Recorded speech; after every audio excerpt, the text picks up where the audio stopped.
Florence Ambroise, c'est d'une de vos très belles intuitions qu'est née notre nouvelle chronique bref et efficace, et je voulais vous en remercier.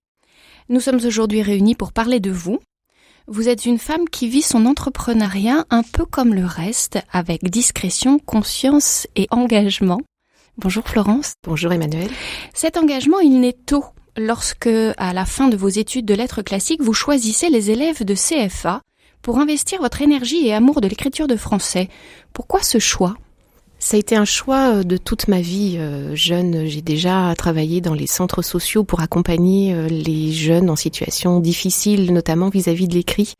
Parce que très tôt, j'ai pensé que l'écrit était une expression de l'être humain, tout simplement. Depuis la nuit des temps, je dirais, on a toujours cherché à laisser une trace de notre présence.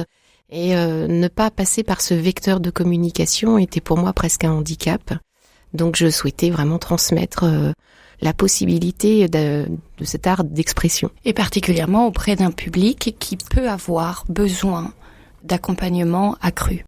Et particulièrement auprès de ce public-là, parce que même si l'école leur apprend les bases de la communication écrite, elle reste une communication avant tout utile. Et ce que je souhaitais transmettre, c'était aussi cette communication qui sert tout simplement à l'expression de soi. Donc le plaisir d'écrire. Depuis, votre mobilisation se place sur le champ de la rééducation aux gestes d'écriture, avec des outils divers, tels la graphothérapie ou la graphopédagogie. Ce geste et sa réécriture ont des objectifs, des buts, des effets. Est-ce que vous pourriez nous en dire un peu plus ? La rééducation du geste d'écriture est une rééducation qui consiste à prendre l'individu dans sa globalité. Nous observons avant tout le corporel, donc la posture. Nous observons également tout ce qui est troubles neurovisuels et ensuite nous pouvons rééduquer le geste d'écriture au niveau de la motricité fine et au niveau de la libération des lettres et la fluidité de l'écriture. La rééducation du geste d'écriture travaille également tout ce qui est mise en mémoire, rapidité d'écriture et également visualisation. Donc c'est une rééducation qui est à la fois très spécifique et très précise, mais en même temps qui sert aussi dans la vie de tous les jours et sur d'autres matières, notamment pour les élèves. Entre ces deux expériences, vous vous êtes installée en cabinet. Qu'est-ce qui vous pouvez faire en tant qu'indépendante aujourd'hui que vous ne pouviez pas faire précédemment dans le salariat ? Orienter et réorienter mon activité. Aujourd'hui, j'ai développé mon activité uniquement sur la graphothérapie, graphopédagogie, donc la rééducation. Je choisis de me former en fonction de mes affinités. Donc j'ai choisi des formations pour lesquelles je sentais que la présence d'une compétence était indispensable au suivi de la graphothérapie. Donc on va parler des réflexes archaïques, on va parler des troubles neurovisuels, on va parler de tout ce qui permet justement à l'individu de pouvoir se concentrer, donc le brain gym. Ça, c'est une liberté qui est appréciable. Et puis également la liberté de pouvoir réorienter son activité. Donc aujourd'hui, je développe des ateliers d'écriture, que ce soit pour les adultes, pour les enfants ou pour les couples parents-enfants. Et inversement, peut-être que l'entrepreneuriat ne vous permet plus de vivre ou de tout vivre parce que tout n'est pas possible non plus. Est-ce qu'il y a des choses qui vous manquent ou vous manqueraient ?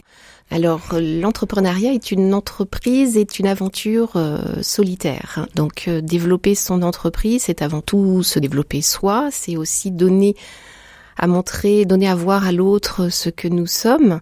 Et on se sent souvent très seul. Donc, ce qui manque aujourd'hui, c'est vraiment cette cohésion d'équipe. C'est vraiment d'avoir autour de moi des professionnels qui pourraient avoir les mêmes objectifs de développement, les mêmes objectifs de communication et pourquoi pas de création de pôles. Voilà, c'est pas les idées qui manquent. Votre investissement existe également chez Bref, notamment au sein du conseil d'administration et notamment auprès des jeunes adhérentes. Je serais très curieuse de savoir de quelle manière. Alors aujourd'hui, Bref accueille des jeunes femmes qui sont souvent au début de leur aventure entrepreneuriale. Et l'accompagnement de ces jeunes femmes, je trouve, est essentiel parce que elles sont à mi-chemin entre un deuil, souvent, d'une entreprise salariée, Elles sont aussi sur la gestion de leur vie familiale pour laquelle elles veulent donner plus de temps, mais en même temps développer une activité qui soit pérenne et viable. Et les doutes s'installent très vite, notamment au niveau financier et puis au niveau de la reconnaissance d'elles-mêmes. Donc cet accompagnement pour moi est important parce que c'est un peu ce qui m'a manqué quand même au départ. Et c'est ce que j'aimerais apporter comme expérience à ces femmes et leur dire qu'il y a aussi des groupes autour d'elles qui peuvent les accompagner au quotidien et dès qu'elles en ont besoin. Demander de l'aide. Alors justement, là, vous avez un certain recul finalement par rapport à ce qu'entreprendre signifie et implique. Quelle est votre vision de cette aventure qui est aussi un engagement ? Alors c'est une belle aventure, qu'elle dure ou qu'elle ne dure pas. Je dirais qu'elle nous apprend énormément de choses sur nous-mêmes.